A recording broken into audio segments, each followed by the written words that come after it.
Hi hello সকলকে, your ডেইজিতে তোমাদের আবারও স্বাগত।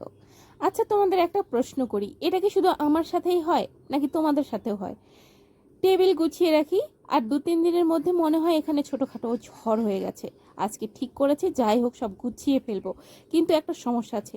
এখন আমি নিজেই জানি না কোথা থেকে শুরু করব। আর এইদিকে বই পড়ে আছে, এখানে পেন, ওদিকে কাগজ, আর এই জিনিসটা এখানে কোথা থেকে এলো, কিভাবে সেটাও জানি না। মাঝে মাঝে মনে হয় ডেস্ক নিজেই নিজেই জিনিস জমায়। চলো আগে বইগুলো এক জায়গায় রাখি। আসলে একটা জিনিস খেয়াল করেছি, টেবিল যত বেশি অগোছালো হয় কাজ করতে তত বেশি আলসেমি লাগে। এখন দেখি এই পেনটা কাজ করে নাকি শুধু সাজানোর জন্য পড়ে আছে। আর এই পুরনো পেপারগুলো, এগুলো আমি রেখে দিয়েছি কেন?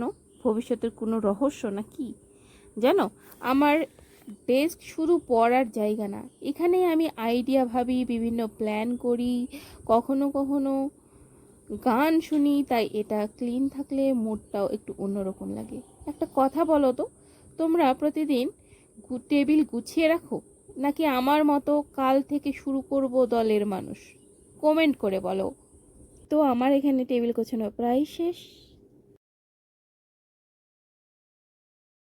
তো ওকে, সবকিছু প্রায় নিজের জায়গায় চলে এসেছে। সত্যি বলো, আগে আর এখনকার মধ্যে অনেক ডিফারেন্ট লাগছে কিনা? আর হয়ে গেল। এখন টেবিলটা দেখতে অনেকটা ক্লিন লাগছে।